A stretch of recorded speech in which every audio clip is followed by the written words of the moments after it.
No, come on, Sean. Turn that thing off. Oh, hold on. I like what you said there. I want to get this for posterity. Say it again, nice and loud. Seriously? Sure, come on. If nothing else, it'll give me leverage with your old man. Ah, that's your angle. Nice. What I said was, I wish I hadn't been born into the Assassins. I wish I had chosen this life. Is that good enough? Sure, but why is that?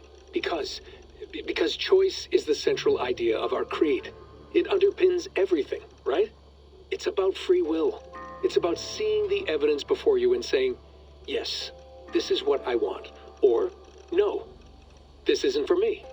But when you're born into a group like this, or any other, like I was, you get mixed signals. You get told over and over again, this is what we believe. These are the rules. This is reality. No deviation. And if you question it, oh, they look at you like you killed a puppy. That's hardly free will. It's a weird irony when free will is your central belief, but nobody wants you to believe otherwise. I don't know how to say it exactly, but I always thought there was something self-destructive about our creed. If free will is the most important moral guidepost we have, we should be free to ignore it.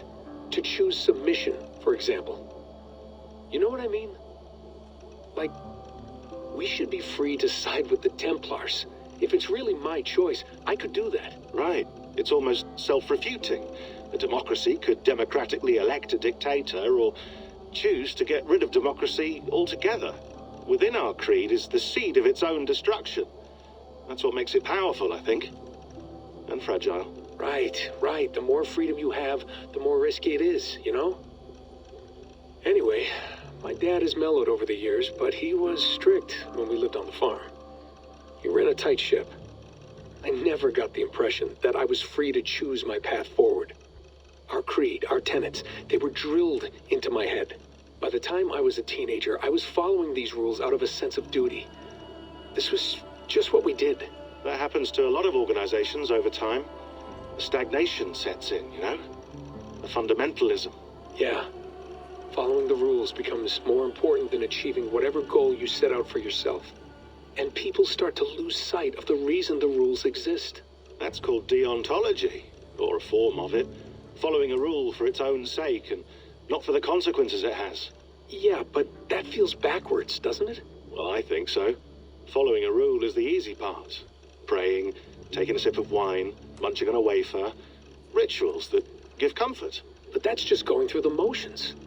It makes people feel like they're doing something. When the hard work is, well, actually getting off your ass and doing something productive. I think people just want boundaries. Tight boundaries. They want to see the four walls that pen them in. I don't disagree. Anything outside that, anything that makes life more complex, that's scary. That's why I envy you. You chose this life. You went through that process and you decided, yes, I believe in this. Sure. It didn't stop me from being an insufferable know-it-all as a teenager, but I see your point. I would have loved to have been a know-it-all. I knew nothing. Not until you guys found me. Yeah.